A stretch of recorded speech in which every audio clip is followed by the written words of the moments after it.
kumenya mbaise tubishoboye shitani yunenwa kukusanga iraza kurwanya nanjye tuzandara amasengesho nawe usengesha iminota 3 umwami Yesu Kristo ndagushimiye ngo kuvuga yose siko kuyamara ariko kandi urabona ngo umenyera kuri cyo nirubira ukarabivuga bari gusa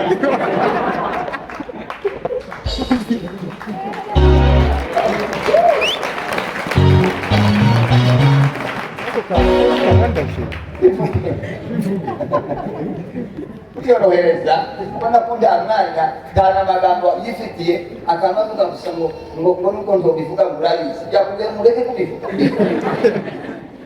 nyuma ya Abeli amaze gupfa Abeli niwo wubahaga Imana Abeli amaze gupfa abandi bakurikiye bari bavukira mu mwijima wabari kukukira mu mwijima bamba bagenda kuri uriya Yeredi igihe cya Yeredi abantu bari mu mwijima uzosoma icyo gice kizoza kikubwira ngo naka ngo ararama ngo imyaka ngo 800 ngo amara arapfa bagasura kavuga ngo naka yararamye ngo ageze imyaka 700 ngo arapfa ngo bazogera kuri Enoke kubera Enoke niwe watangizanyije uburyo bwo kubaha iki Imana baravuga ngo Enoke ngo yagendanye n'Imana ngo Imana ndamwimu kibazavuga ko yapfuye ubundi ndabakunda mu Kristo zupfa hazapfa bapagana twazapimurwa ubu twaba tukimenya umutwe w'umukristo n'umutwe utari umukristo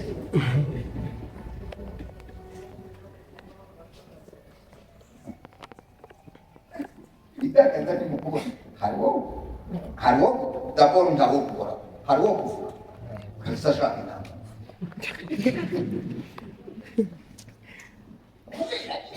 timusigera mukura mutanzariho mutaremera gucyaha mutaremera kubwirwa nabigiye cyane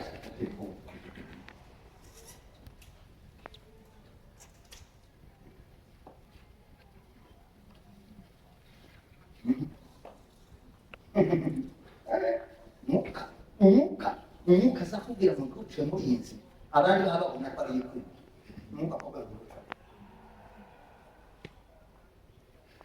muzamubwira ngo ninde icyo kurya byatetswe mwange muri seminari kuzibona uburyo bazabiteka ntimuzi uburyo bazabikara uburyo bari byiza uburyo bwari biryoshye muzamwibaza ngo iyo mpamvu ba Daniel na Shadraka na Meshaki na Abednego ngo banze ibyo kurya kugira ngo byari byoroshye hari ibyo muri mu kwanga mwewe ibi muri mu kwanga kw'ibyo kurya byose biza n'umuriro kw'ikize cyose mugomba kukibaho kw'ikize cyose mugomba kukisigana kw'ikize cyose mugomba kwitwara kare kuki mutagira ibyo mwanga muri Yesaya haravuga ngo kuki muri ibyo kurya bidafite umumaro kubera iki tubirya hari amakuru tudafite tubona amakuru ibintu byahinduka tubona abakera batubwira Imana y'Imana itazinduka nta tekinoloji nta terambere rizahindura ijambo ry'Imana Bibiri iravuga ko Imana yahose kuri munsi Bibiliya iravuga ngo wahozeho uhereye mbere na mbere uwo twumvise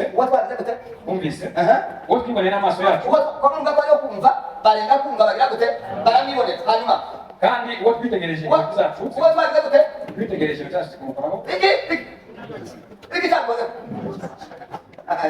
ubona arakoze muri Yesu muteye ndamubirije na n'umutima reka tureke mu cyumba iyo ibanga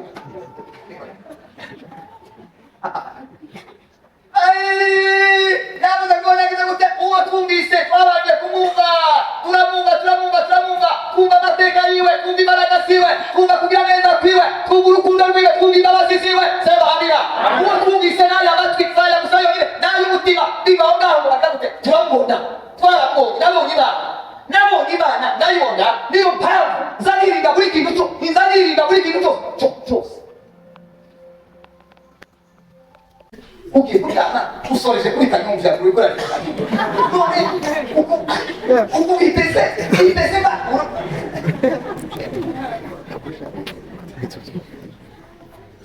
usoreje kuri roki warangiza kuri filime murarota intozi nziza. Urarenga indirimbo zirarangiye, yego mushaka urebe kuvuga butumwa urarangiye, none ugiye kurangiza kuri filime, none urarota ivy'Imana, urarota ibya shitani, urarota amapepo ayakuriga, urarota n'inzoka zaje kukuja, n'injangwe zose zakujeho. Sizohagaze bijyanye n'isomo baduhaye. Gutegeka kwa kabiri bice 32, 6, 7. Gutegeka kwa kabiri 32, bice 6, 7. Mwabwoko bw'abapfapfa, mwabwoko bw'abanyabwenge buke, uko niko mwitura Uwiteka. Si we so wagucungiye, yarakuremye aragukomeza. 7. Ibuka ibihe bya kera, tekereza imyaka y'ibihe byinshi by'abasekuruza bawe. Baza so aragukomenyesha, baza bakuru bo muri mwe barakubwira.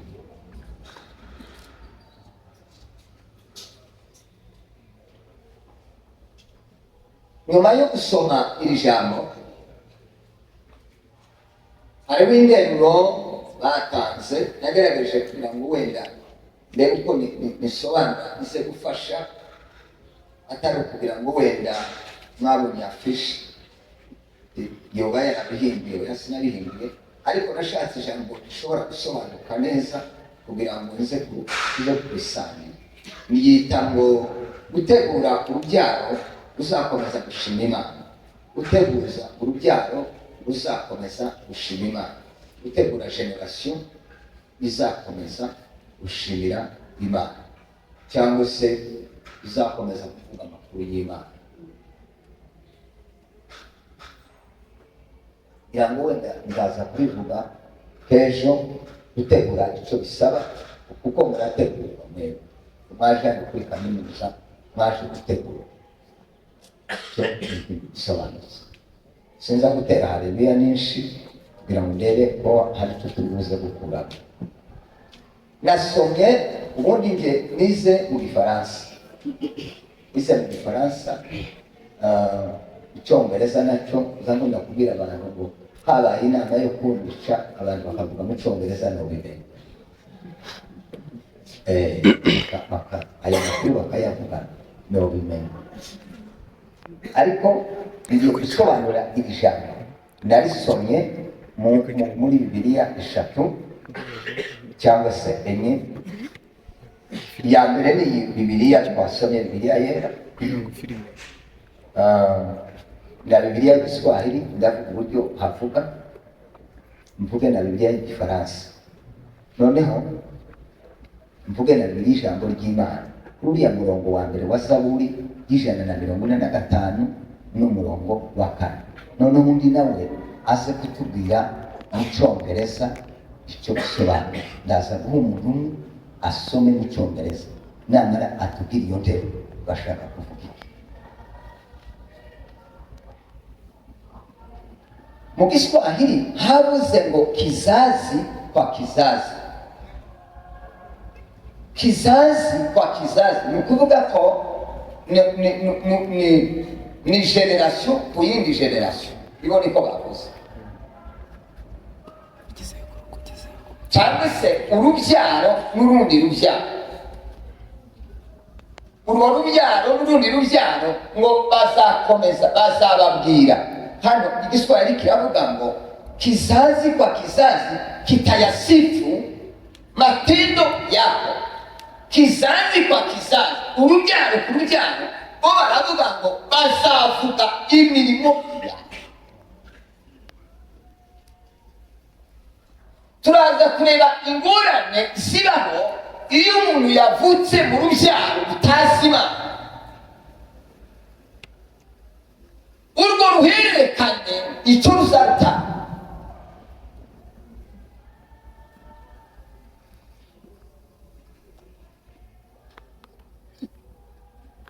Igifaransa kiravuga ngo que chaque génération, Igifaransa cyo kirategeka que chaque génération iyo haje ijambo rivuga ngo que chaque ni ukuvuga ngo ni itegeko. si ibyo gusengera ngo mana ngo data wa twese uri mu ijuru ngo ndasaba ngo ushoboze mu itegeko ndagusaba ngo bavuze ngo nta muntu uca aha ngaha tiwosenga ngo imana igufashe yubaje ubwo kera mu mutwe wawe haba hari ibintu byapangutse ugiye gusoma ngo igufashe mu guca aha ngaha kandi ariko byanditswe.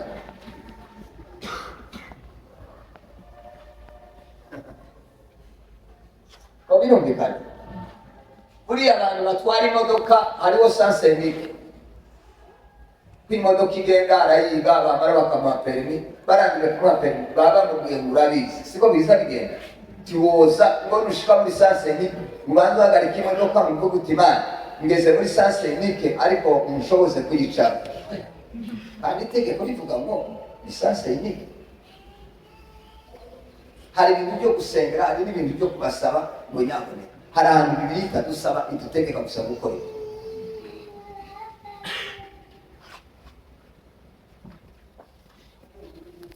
nanjye nabaye umunyeshuri nabaye mu manani sena makiyari manitera ariko icyo gihe nari niga ishuri rya Bibiliya nabaye kuri interineti ku ishuri rya Bibiliya ariko hari ayandi mashuri nayize ko guhangayika mwewe mwiga neza muryama ku matora uko mwana kuri arimo kwiga se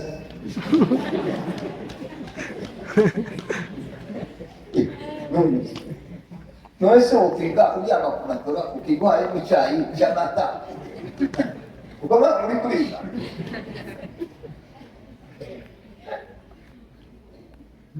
tasoma riri byose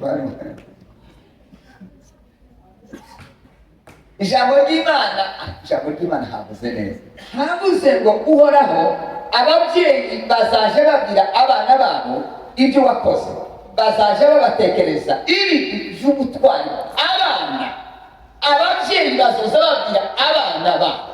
hariya twasomye havuze ngo abigihe buriya ndaza kubigarukaho bisobanura neza tushobora kumenya iby'ikigihe utarakibaye. ndaza kubereka uburyo muri mu gukora amakosa uburyo mutazi ibintu kubera mwirengagiza kubaza ababayeho umuco.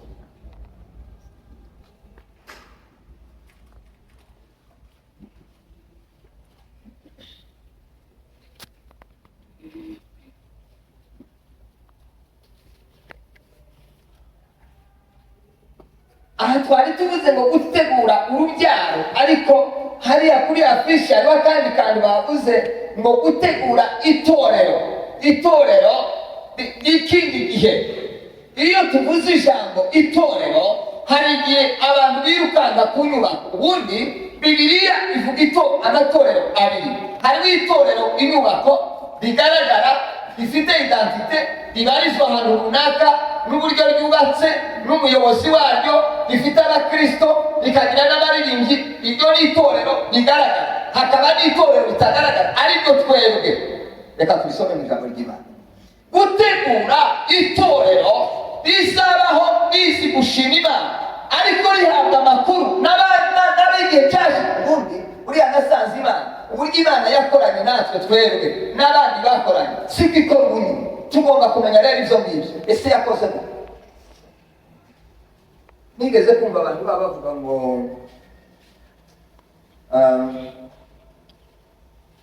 igihe kimwe nigeze gusoma ijambo rimwe nzakunda kurivuga ririya rivuga ngo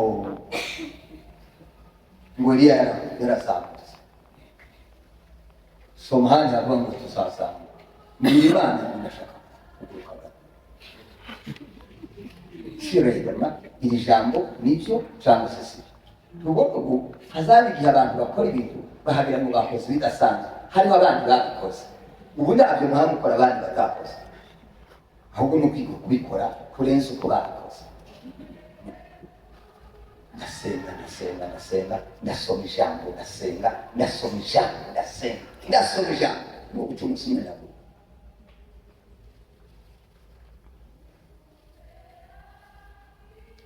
apana rimwe, apana kabiri, apana gatatu. Ariko nari mbikwiyeho, nigeze kura kubona umugabo wavuze ngo yarasenze ava ku musozi agukagera ku wundi. Ndigasa umuntu agiye ku musozi ari muzima akaguruka akajya ku wundi musozi. Ndashaka kubereka kumenya inkuru z'igihe cyashize, ngo ab'ikindi gihe bazabwira ab'iki gihe ngo bababwire gukomera kw'Imana. Sema haleluya. Hari amateka amwe Imana itagomba gukora ubunyine, yarabikoze ishyiraho abazabivuga kugira ngo abandi bazabikurikize.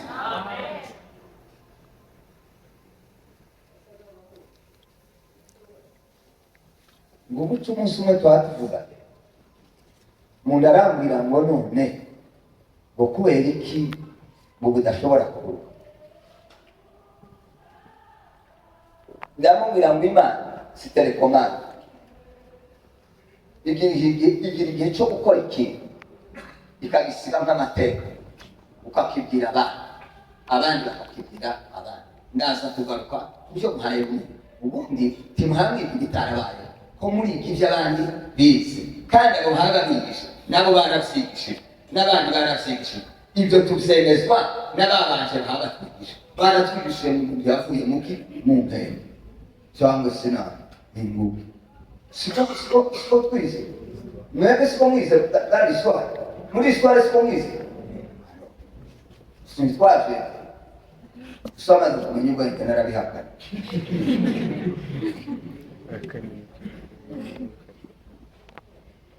Yesu nigeze mba Mungu, Imana yarandemye imare kundeza ingumekera mu mukobazi, ko niko bimeze. Ariko ndashaka kubabwira hari ibyo tugomba ndabigarukaho, ndaza kwivuga.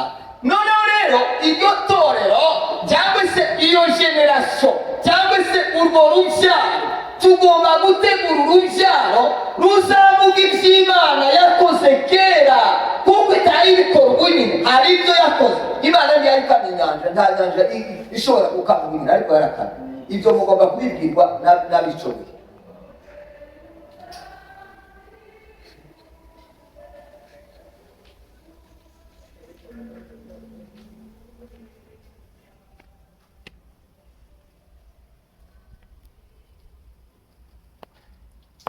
Abakolosayi, rwandiko Pawulo yandikiye Abakolosayi, shimangire rya jambo turisomye. Niba hari umuntu udusoma yadufasha baguhe na mikrofone. Rwandiko Pawulo yandikiye Abakorinto ba mbere igice cya 6 umurongo wa 19, ahantu arimuzeho itorero kugira ngo muhandike.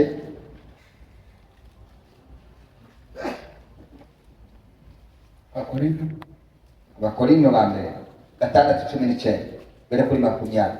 19 aravuga ngo mbese nimuzi yuko imibiri yanyu ari insengero z'Umwuka Wera uri muri mwe. Ubundi mu mategeko umubiri turumvikana, musome nimara murebe hano ibyo bazakujijisha.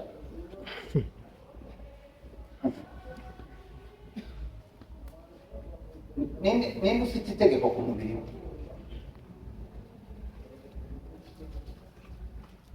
Nta muntu n'umwe ufite itegeko ku mubiri we. Bisubiremo, nta muntu ufite uburenganzira bwo kugira icyo akora ku mubiri we ngo awukoreho wenyine ashaka, si uwawe. Bahuruke njye mfite inzu, nta muntu ufite uburenganzira bwo kuza gusiga inzu yanjye ngo ayisige irangi kamuhanga.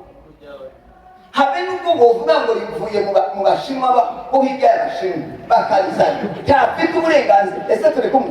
Ntafite uburenganzira bwo gusiga irangi ku nzu yanjye. Byamuhaye iki uburenganzira? Numara kumenya yuko uwo mubiri atari uwawe, ari inzu y'Umwuka, nukuri ndakurahira ntiwawukozaho ikintu utabiherewe n'Umwuka we.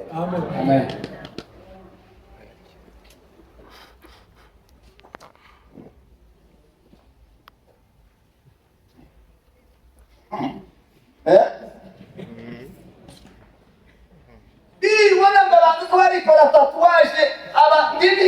nkunda si uwawe. Ndabigutangarije niba utabubizi, mbivuze nshingiye ku ijambo ry'Imana kandi ndaritahura ndarisobanukirwa. Ushaka ubyumve, ushaka ureke kubyumva, ushaka ubyakire, n'ushaka ureke kubyakira. Tizohinduka, ijambo ry'Imana tiriza rihinduka. Bibiliya iravuga ngo ahubwo ngo isi n'ijuru byavaho, kandi nabyo ntibishoboka.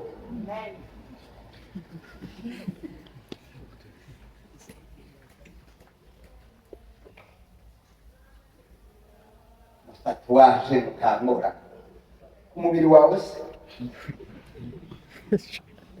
munda ukata uko nshaka wawe se mbese utazi ko ari insengero subiramo. Mbese nimuzi yuko imibiri yanyu ari insengero z'umwuka wera muri wewe. Niba urabona atari umubiri ufite nta kibazo, niba ubona atari umubiri ntangorane, ariko niba uzi ko ari umubiri se tuko turumvikana. Mfite ikibazo muri iyi, mfite ikibazo kandi niba ari imvi utarimo kumva, niba ari ibyo wumva ijambo ry'Imana nabi, niba ari ibyo uritahura nabi, niba risobanukirwa abantu bafite ikibazo. Soma wumva akarongo kanyu naratangaye. uwo mufite wavuye ku Mana. Uwo bafite wavuye he? Hari iduka abantu bazagura ku mubiri. Kandi ni muri abanyu ngo mwigenge. Kandi ni muri abanyu ngo mwigenge.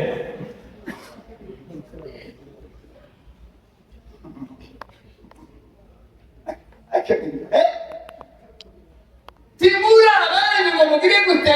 Mwigenge. Niba warabaye ikigenge ku mubiri wawe ukaba ikigenge, ni ukuri kw'ijambo ry'Imana, ni ukuri kw'ijambo ry'Imana. Tuzuvugana n'Umwuka Wera.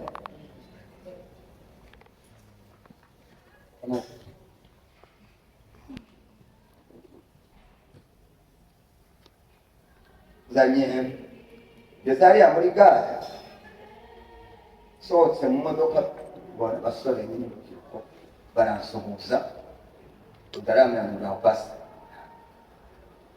suranze ndakuzi. Noneho umuntu warunzanye kuri moto byabaze se komeje ngo bagiye mu ivugabutumwa, turashorerana, wari undwaye kugira ngo turi kumwe, waje kunkatisha n'amanda ariko turi kumwe n'abari ati tugeze imbere akamubwira ijambo, bawica ambwira ijambo ati se ati pasi ati nari ndwaye umuntu umudamu w'umuyisilamu, ndamubaza gusa kubera iki muzamwambara gutya, baramubwira ngo ni igituma twambara gutya, ngo hari ingingo zimwe ngo zidafite uburenganzira kurebwa n'umuntu uwo ari we wese. Warangiza yambaye ahantu n'umukobwa waje mu ivugabutumwa, ndamubaza ndetse ibyo ubimbanisha iki kandi bitashaka icyo kiganiro kizanye ati n'uriya mwana w'umukobwa mbonye uvuze ngo agiye mu ivugabutumwa. Ndamubwira ngo ntawe uzi uvuga ibitamurimo, ibyo birimo umuntu nibyo azavuga, buriya ntavuga ibirenze ukwasi.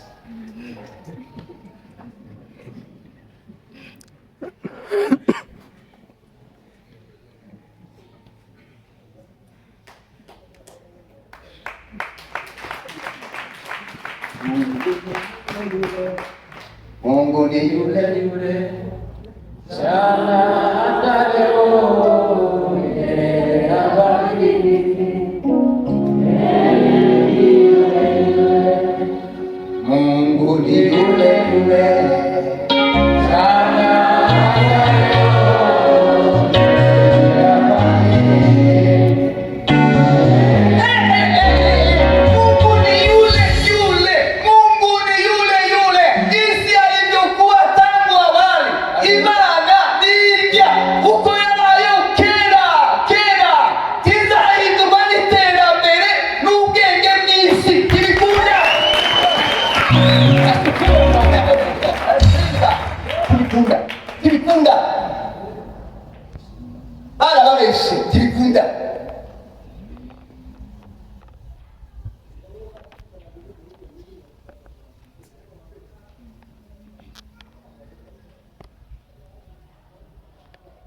musengeye abandi batasenga ahubwo nimureke twibaho twe twabaye ikindi.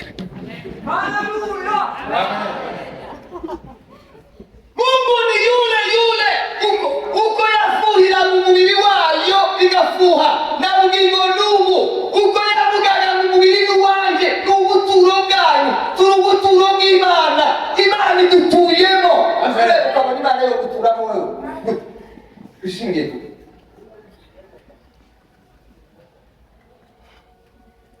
singira ubutumwa buryoshye nibwo utegereje wari ibindi nkivuga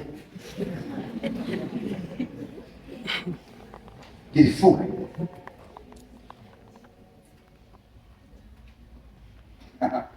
cyangwa vyiragabima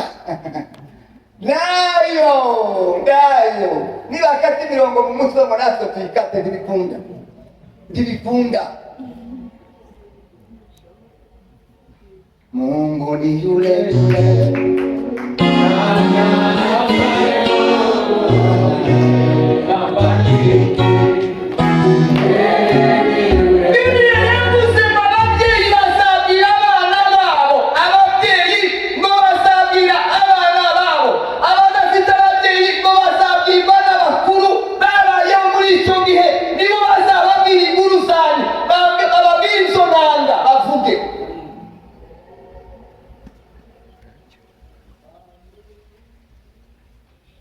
bari kubashuka ntibazabaherekeza.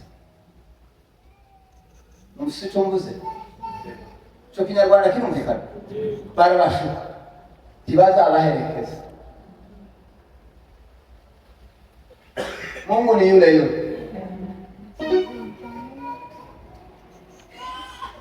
Tabiriho bitabayeho niko birizi Salomo yaravyanditse. Zamunda kubwira abantu kera uzubona ko abantu bambura baza bambara amashati bakareka t-shirt gutya bikagaragara. Ese ubundi ni peso n'ivyi ukonje nyine ukonje sigeze funga we ukonje washyuka ariko ibyakera byarashaje byakera niba nawe myaka mfite sinambakira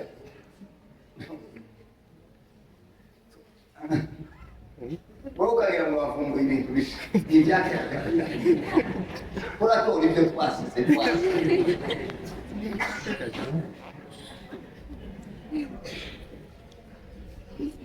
tubona ko umuntu agira haba n'abana b'abakobwa barabikora akazamura ahantu hamwe akabibwiza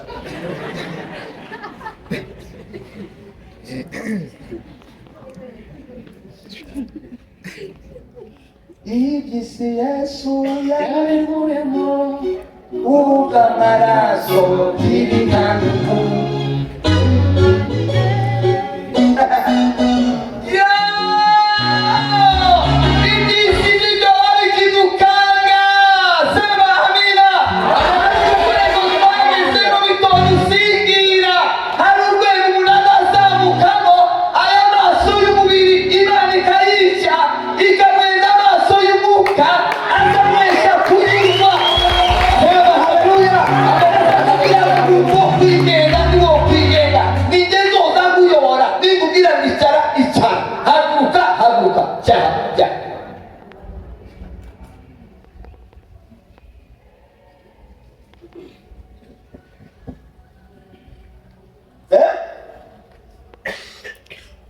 uziko twozana umukristo tukazana n'umupagani twabahagarika hanga mu buzima busanzwe bukure tukayoberwa umukristo n'umupagani.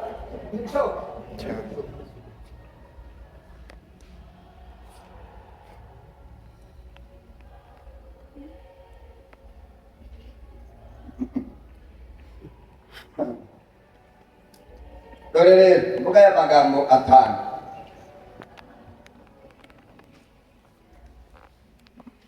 seko birumvikana sindabinonosora neza hari aho ngiye kugera nkaguhesha kumva.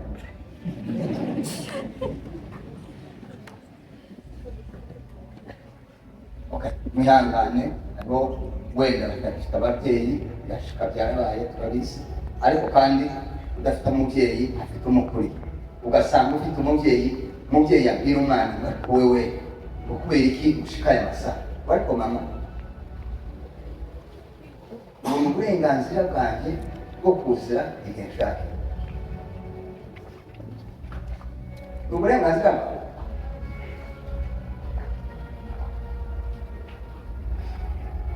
Muzabyara uzumva uburyo biza biryana guha umwana umurongo yamara akakubwira ngo ni uburenganzira bwawe. Muzabyara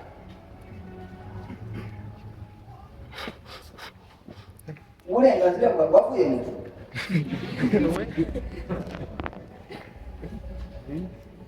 Umubyeyi aravuga ati ntabwo reka itonde ibi ngibi ntibizavamo ibyiza ngo ariko ngo ubundi muzabona ko mwandiga kaminuza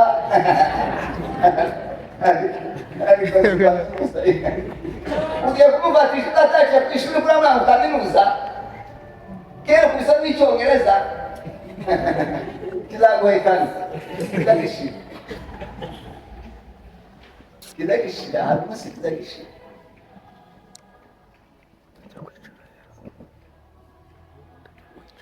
Kumagira Mungu kuma ndetse n'abantu musoro kuba navuse ngana namwumbuka ukumeze gutyo reka da nabaye umusore nanjye nari mfite imyaka 15, 14, 13, 20, 25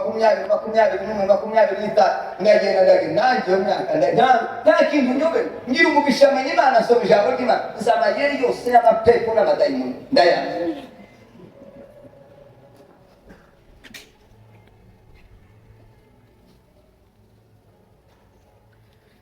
Ntabwo bagira iyo mbabwiriza ijambo ry'Imana kubera yuko niyizi si ukwirata ariko ndandara mu rusengero nkamara ibyumweru bibiri ndi mu rusengero mbayisenga guhera saa 3 nkageza saa 10 nimwe mbayisenga tubishoboka. Shitani inanirwa kukusanga iraza kurwanya nanjye tuzandara amasengesho nawe usengesha iminota 3 Umwami Yesu Kristo ndagushimiye ngo kuvuga yose siko kuyamara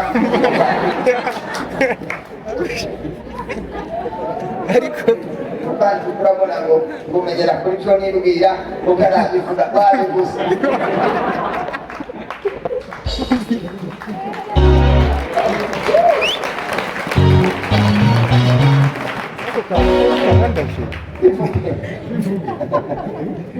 kuyorohereza ubona ko nta mwanya nta n'amagambo yifitiye akamaze gusa ngo nuko nzobivuga ngo urabizi yakubwiye mureke kubivuga.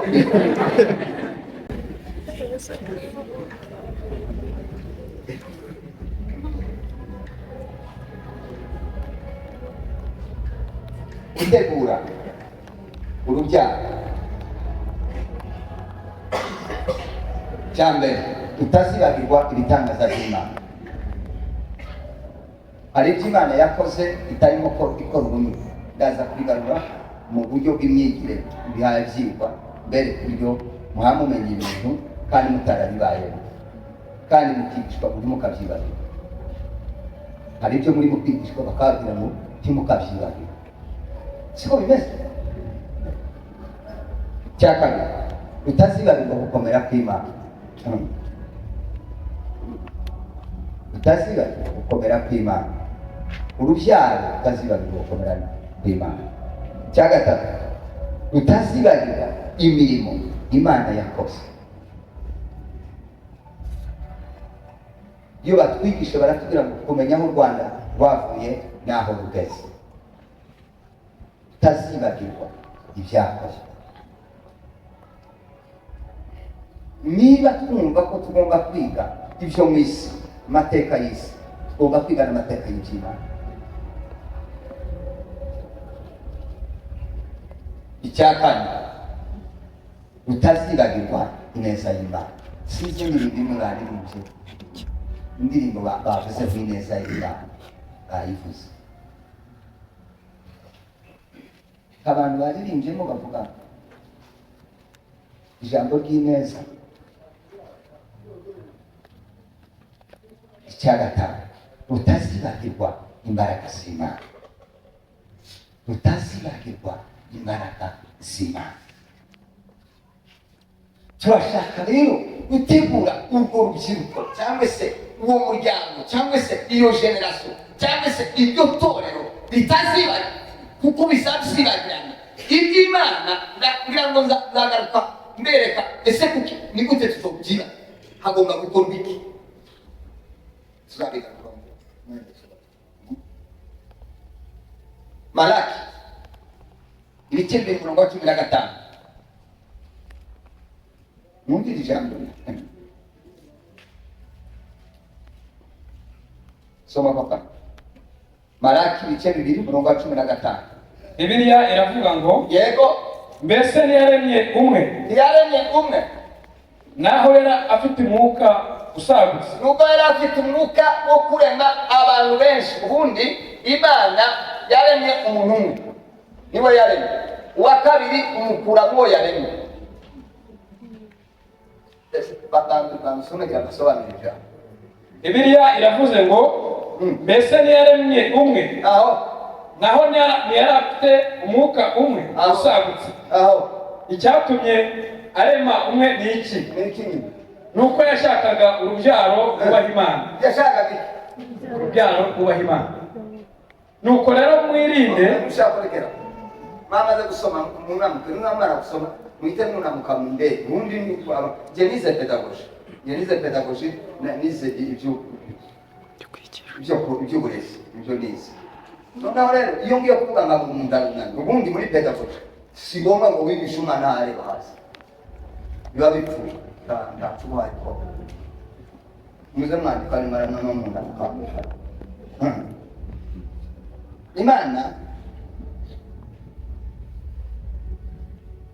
ubundi umuntu harimo abantu batanu. Uwa mbere ni uwabaye mu bitekerezo by'Imana atarabaho. Ubundi umuntu yagiye kubaho abayeho, sinzi niba mbivuze neza. Umuntu yabayeho atarabaho kuko yari mu Mana mahirwe. Ubundi projet tiba bamunsi projet baho yarabayeho mu migambi y'umuntu ikaza gusohoka. Abantu babaga gusohoka umunsi ariko yari iriho, yari kiko muri nyira. Birumvikana nisuzure nisobanura cyangwa mwatumvise hariho bakurikana n'inumvirira. Narimvuze ngo umushinga muri nyira ukabamo urimo abantu batawuzi bakawumenya wa munsi wabaye, ariko wari uriho hejuru muri nyira. Umuntu wa mbere yabayeho mu Mana ataragaragara, ariko Imana imufite ishaka ko azaba ngo gukerera. Haba umuntu wa kabiri byaremwe ni Adamu. Adamu niwe Mana niwe yaremye. Noneho waje kurema wa gatatu ni yamuremye, yamukuye mu yaremye ariwe mugore. Turumvikanye? Uwa kane rero, uwa kane n'abantu Imana ndavuga ati sinosubira kurema hazarema umugabo n'umugore. Twebwe twarimwe n'ababyeyi. Tawabayeho wavuye mu ijuru, tawanavuye no mu gitabo. Uko wavutse kose wavutse kurara turi Yesu. Sabe numvikanye? Iyo wamwika akazi ukazamura igitugu wese tawutarabyawe n'abantu umuzi ubutamuzi ariko nawe uwa gatanu ni umuntu uzabaho mu buryo bw'umwuka twaragiye mu ijuru. Ngaruke rero kuri iri jambo. Bibiliya yavuze ngo ntiyaremye umuntu umwe ngo nubwo yari ifite umwuka usa yari kurema abantu benshi, ngo ariko icyatumire mu muntu ngo ni ukubwira ngo urya umuntu umwe ngo azakomoka mu muntu bisa bite uwubaha Imana.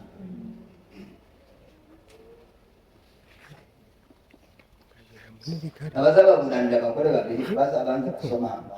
Imana yari inaniwe kurema ngo iremere umuntu abagore babiri. Ugati buriya mugore umwe ntaca maze reka kuremera undi wa kabiri. Imbavu se ubundi umuntu agira urubavu rumwe tudakuramo ebyiri mbisigize.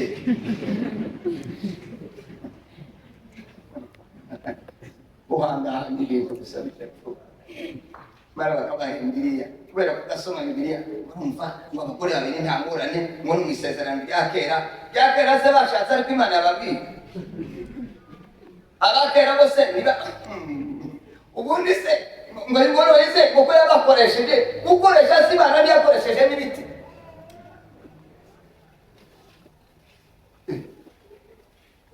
uziko Imana ikoresha utari umujura akavuga ubutumwa abantu bagakizwa kandi ari ikijura kimwe cyuzuje amakondisiyo yose.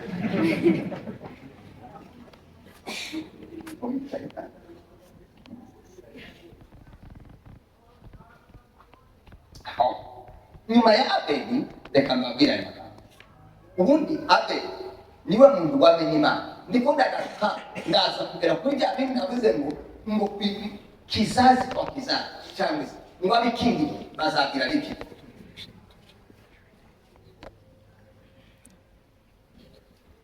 Ndaza kubaheza urugero rufatika mu minota wenda isigaye, ibindi tuzabikomeza. Kuva kuri Seti yabyaye uwitwa Enoshi, aho ni mu itangiriro, ni igice cya kane ngira ngo ni igice cya kane niho hari ayo makuru. Niba ushaka byo nimubyandika reka mbereke icyo nari nshatse kuvuga. Seti yabyaye Enoshi, Enoke yabyaye Kenani, Kenani yabyaye Mahalaleli, Mahalaleli yabyaye Yeredi, Yeredi yabyaye Enoke. Kuva kuri Seti kugeza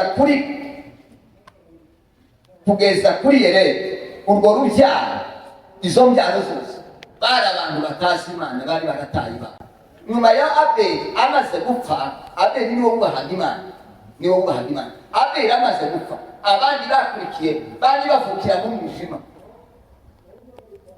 Wabari kukukira mu mwijima, bamba bagenda kuri uriya Yeredi. Igihe cya Yeredi abantu bari mu mwijima, uzosoma icyo gice kizoza kikubwira ngo naka ngo ararama ngo imyaka ngo 800 ngo amara arapfa. Bagasura kavuga ngo naka yararamye ngo ageze imyaka 700 ngo arapfa. Ngo baze kugera kuri Enoke, kubera Enoke niwe watangizanyije uburyo bwo kubaha iki Imana. Baravuga ngo Enoke ngo yagendanye n'Imana, ngo Imana ndamwimu, kibazavuga ko yapfuye. Ubundi ndabakwiye nta muntu w'umukristo uzupfa, hazapfa bapagana. Twe tuzatwihomba.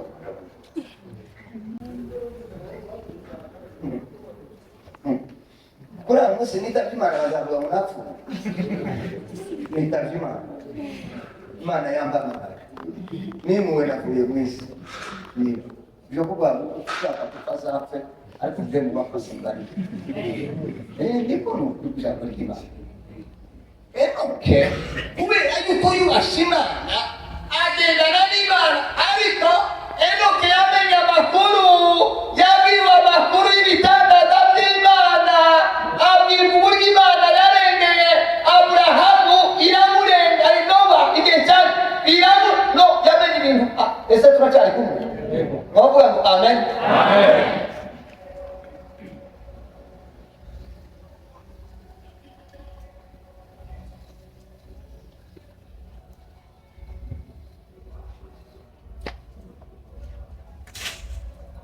Iby'igihe cya kera tubibwirwa neza, ngira ngo dusobanure ibintu, reka mbabwire ibintu bigera kuri bine cyangwa se bitatu bitumenyesha ibya kera, ibyo ndi buze gusobanura. Icya mbere ni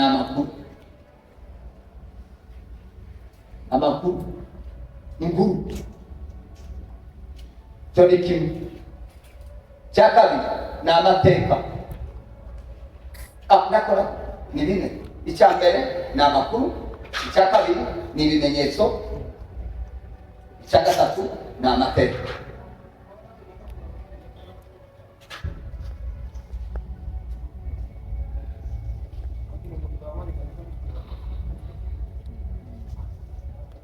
Kubwirwa amakuru, ibimenyetso by'ibyabaye, amateka yanditse, l'histoire.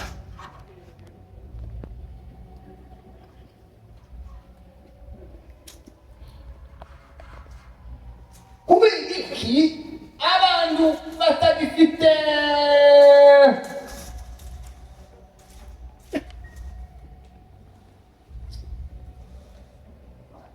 ijambo narindi ubuziranenge. Iyo bavuga ngo ikintu gifite ubuziranenge, sicyo? Kubera ko ubukristo bwa none tutagifite ubuziranenge. kugira ngo kera turabari kandi nari gukora ariko sinageze gushobora cyane ariko nyine nageze nishaka agamo aririmba n'umusoma ari ku cyumweru nanamuka murebe hano mureke ari bantu bareba urandikamo urasoma amakuru uri mu bigo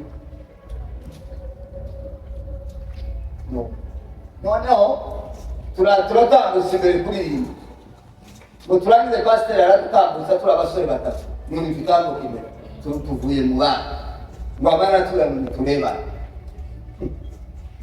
ku cyumweru materaniro ari aho ngaho abantu buzuye tuyoberwa icyo tureba twari twagiye muri salo ngo dushike baratwogosha hariho ibintu bitaga ngo ni bogideriyeri bakakogosha aha bagasigamo n'umusatsi mwinshi hano inyuma hano bagaconga gutya ngo abararandureba yabasubira ngo nitwe muri korali ngo tubanze dusubire bakogosheye batunganye neza ngo tubone kugaruka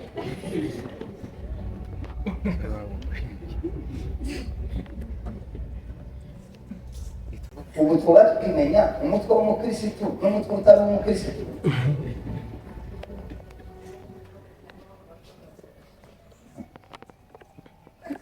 itakaza n'umukuru hariho daboro ngabo gukora hariho kuvura kristo ashaka inama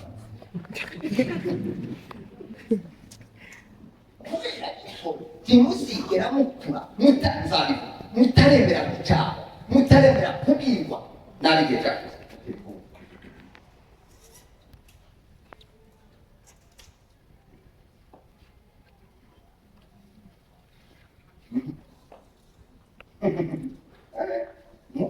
umwuka azakubwira ngo ntuciye muri iyi nzira abandi baba babona ko ari iy'ukuri umwuka akubwira ngo muzamubwira ngo ninde icyo kurya byatetswe mwange muri seminari uzibona uburyo bazabiteka ntimuzi uburyo bazabikara uburyo bari byiza uburyo biba biryoshye muzamwibaza ngo iyo mpamvu ba daniyeli na shadrake na meshake na abedenego ngo banze ibyo kurya kugira ngo byari byoroshye hari ibyo muri mu kwanga mwewe ibi ibihe muri mu kwanga ko ibyo kurya byose biza n'umuriro kw'ikize cyose mugomba kukibaho kw'ikize cyose mugomba kugisimba kw'ikize cyose mugomba kwitwara kare kuki mutagira ibyo mwanga muri Yesaya haravuga ngo kuki muri ibyo kurya bidafite umumaro kubera iki tubirya hari amakuru tudafite tubona amakuru ibintu byohinduka tubona abakera batubwira imana y'amana itazinduka nta tekinoloji nta terambere rizahindura ijambo ry'imana bibiri n'abantu bw'imana yahose kuri munsi mukuru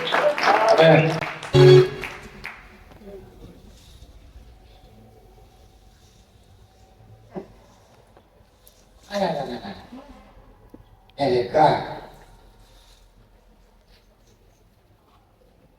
amakuru se kuri televiziyo ngakunda bazabanga amakuru icya mbere ni iki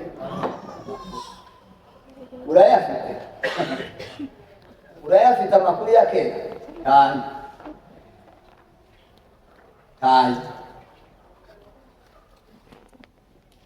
nta makuru ya kera ufite uyagize wabimenya muri aya makuru harimo inzira zitatu tuzatumenyeramo amakuru utese narabyize niyo nsomye bibiri zigenda ninigisha sinize kuba umunyamakuru ariko nanone ndiwe kubera gusoma bibiri jewe ndavuga ibya bibiliya iby'abanyamakuru bandi bagende nabo bakurikira ibyo byabo icyanje ni ibindi icya mbere kubwirwa amakuru n'uwayabwira hariho amakuru umuntu aza avuga yayabwiwe n'undi akakubwira ati iyi modoka yakoze impanuka bayambwiye hariho umuntu wari uhari arayambwiye iyo ni inzira ya kabiri ni ukubwirwa amakuru n'uwayumvise akavuga ati nari kumva ahantu numva ko baravuga ngo iyi modoka hariya ikoze hano kandi yamubwiye ngo ariko yayumvise mukomeza mubona abantu benshi bakijwe gusa bumvise amakuru baraza nzabisobanure baraza abo ngabo bafite ingorane baduteje ingorane ntawaye babwiye ariko bariyumvise kandi iyo wumvise amakuru ntaba afite detaye ntaba asobanuye bene uwo nguwo mu gifaransa baramwita ngo ni témoin oraiculaire ni umuntu wakoresheje amata orere havamo ijambo orere ni umuntu karavuga ibintu yumvanya amata umuntu umwe yahaje mu giturage yaravuze ngo yabonye indege undi arambwira ati wowe ko wayibonye ati je nayikoze je nayikora nuko ko abantu batandukanye yari afite ikindi wayikozeho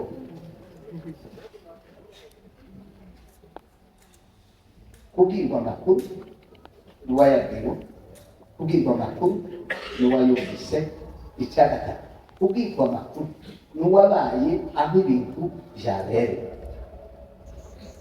cyangwa byakozwe ukabwirwa amakuru n'umuntu wabaye kuri tele akakubwira ngo ibi bintu byabayeho nawe murebe ni ukuvuga ngo abakera je ndi uwa kera imbere yanyu hari ibyo nabo ibiriho ubu nyine turi kumwe nawe ibisoza nabyo numenya uburyo mzitwara kubera inzi bya kera n'iby'ubu ndabizi ibiri imbere nkamenya iki atazi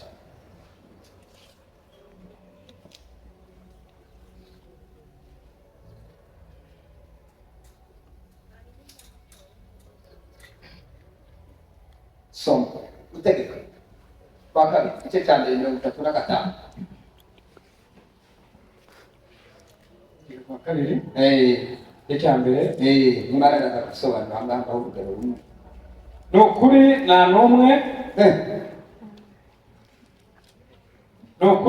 n'umwe wo muri aba bantu babi b'iki gihe uzabona igihugu cyiza komeza narahiye ko nzaha ba sekuruza wanyu aho keretse Kalebu mwene Yefune wowe azabibona kandi nzamuha igihugu yanyuzemo ngiye gihe n'urubyaro rwe kuko akurikira uko Uwiteka amuyobora muri byose akurikira uko Uwiteka amuyobora muri byose niba ushaka kw'Imana ikuyobora niba ushaka kw'Imana ikugeza mu byo yagusezeranije ubanza gukurikiza neza ukabikurikiza icyo ijambo ry'Imana rivuga wamara kubikurikiza ibindi bizakurikira ayo masengesho yose uzawihiriza ngo bagushakire n'abaguhanurira sefo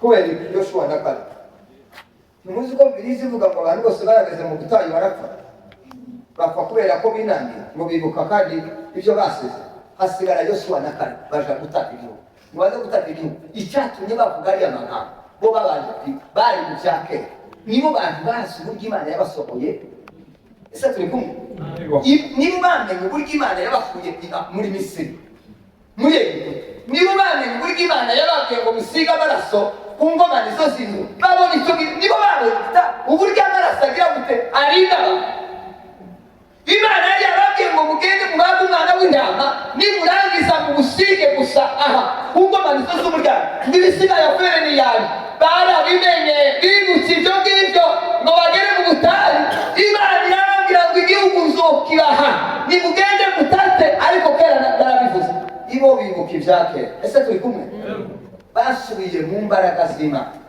basubira mu bitangaza by'Imana basubira mu by'Imana yavuze basubira mu neza y'Imana ngo babyibuke ngo bagaruke baje babashe kumenana icumi baravuga bati rwose twakibonye cyiza kirimo amatara dore nicyo twasanga uziko ari umuntu uzi kubwira ko ariko usanga ari mwiza muri hano bari kuja mu ishuri masamba na bigoye cyangwa abantu bazavuga gusa iby'Imana biragoye byakugoye kuko nawe wagoye Imana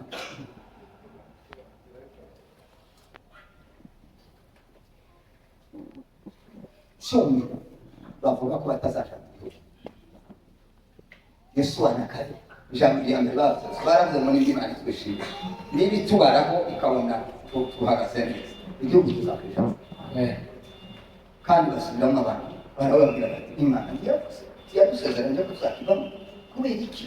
Bari bazi ibya kera, bari bazi amateka y'Imana, bari bazi gukomera kw'Imana, bari bazi kugira neza kw'Imana. Niba ushaka kuririmba banza wibaze ku bandi baririmbye bashojeje.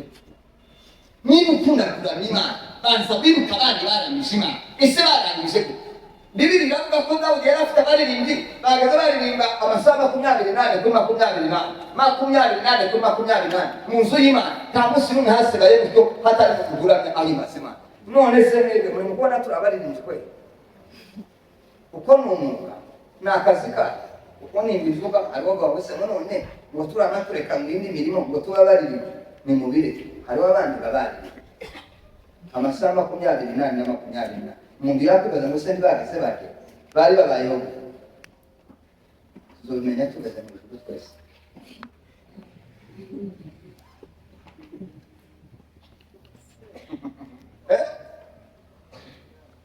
Ye gusohoka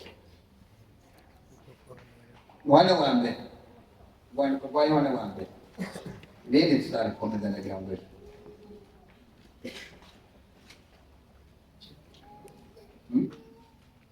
Igice cya mbere umurongo wa mbere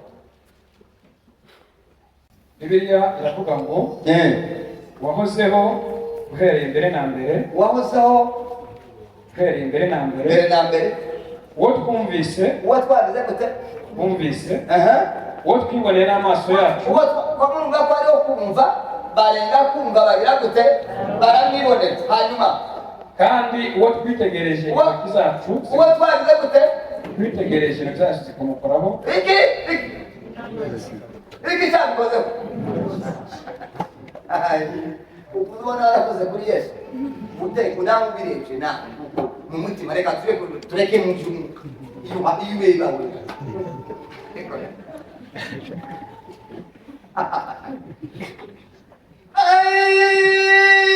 yavuze ko nagize gute uwo twumvise twabanje kumwumva turamwumva twumva amateka yiwe, twumva imbaraga ziwe, twumva kugira neza kwiwe, twumva urukundo rwiwe, twumva imbabazi ziwe.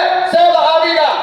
Uwo twumvise n'aya matwi saya gusa yonyine n'ay'umutima biva aho ngaho ngo bagira gute turamubona twaramubonye. Nabonye Imana ndayibona. Niyo mpamvu nzanirinda buri kintu cyose.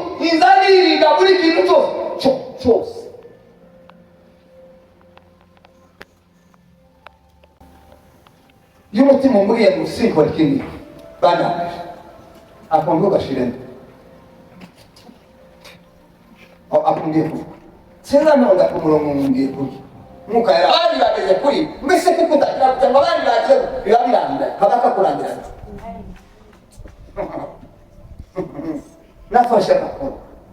Nafashe amakuru ko Daniel gashenga kanabishaka na Bibiliya muri sayanse banze kurya ibi byo kurya ntitubirya. Igitangaza kibakira abantu titurya batari ko ntibagende titurya.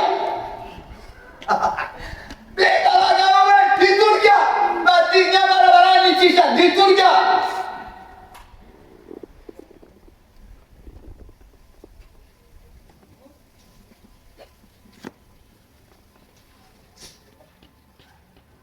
Uwo twumvise ukamubona bakana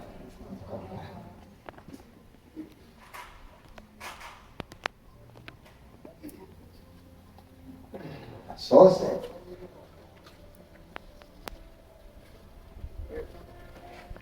ejo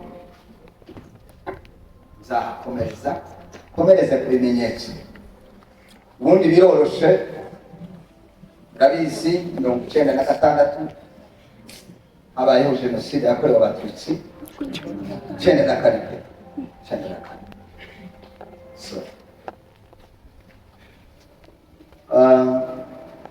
Udashaka kwemera hari ibidashobora kumwemeza.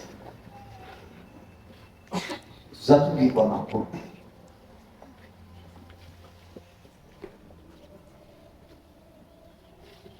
hariho abantu batagezweho ariko bumvaga amakuru y'ibyabaye ku bana. Hari n'ababibayeho. Hariho na histoire, ibitabo byabyandikwa bizositirwa abantu. Hariho n'ababaye muri cyo uhura n'amakuru yo kubwirwa no kubwirwa amakuru n'uwahabaye. Tibingana n'igitabo, tibingana n'ikimenyetso. Ubundi inzibutso n'ibimenyetso bigaragaza ibintu byabo. Ariko udashaka kuvuga tiyaje, udashaka kubyemera tiyaje.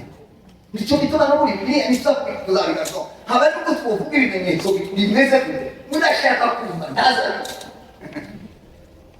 Umuntu akamubwira ati njyewe iyo ngo nari babyara utuntu tumwe nagiye mbona tutanga aramaze ngo ariko koko ngo atari gukabya ngo waguse ngo ndahayavuga umutwe wawe ngo byakira twese nuko ndamwe narabonye ko bizashoboka nuko zabure ariko si abantu bose kuko nta mabanga ufite. Ndebye neza nditegereza nageza nashatse Imana ndayishaka, shaka Imana nishaka ku manywa, nishaka nijoro, nishaka mu gicuku, nishaka mu kwezi, nishaka mu mvura. Nageze ngenda mu mvura gusa umutima wanjye nja gusenga, kagenda mu mvura nditaye uko inyagira nuko bimeze. Shaka Imana ndayishaka, nishakira hasi no hejuru, nishakira mu nzu, nishakira mu kibira, nishakira mu shamba, nishakira mu ndake, ndayishaka. Shaka Imana n'ubu ndashaka.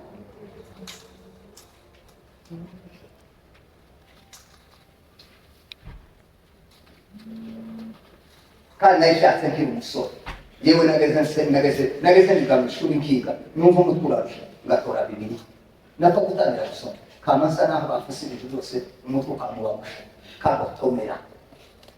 Muzi ikintu twita kugotomera? Ngasoma k'amashapitire 10 kamanugarije namara gusenga, usoma usenga kandi gato hanyuma imbaraga zawe uzareka kugerageza. Satana azakutuna ingwara sinzozi n'umuntu ariko amusiruta uruti ugiye kuryama usoreje kuri kanyumvya wibura kanyumvya none uko witeze ba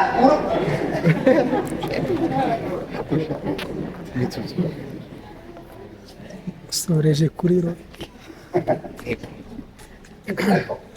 warangiriza kuri filime, warangiza ikintu ukitega ibyiza, murarota inkozi nziza.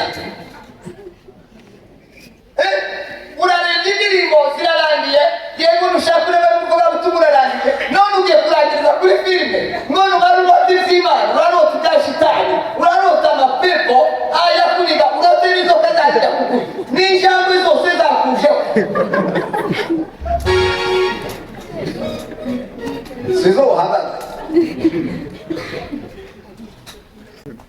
Iyo Mana dusengera komeye, n'Imana itabura guseruka, n'Imana y'amasengesho, iyo Mana dusengera komeye. Urangiza kuri iyo ndirimbo ugapfukama ugafata iminota 20, data ndagushimiye ngo hari icyubahiro, urakomeye, ufite imbaraga n'ububasha n'ubushobozi, kurinda no kuragira.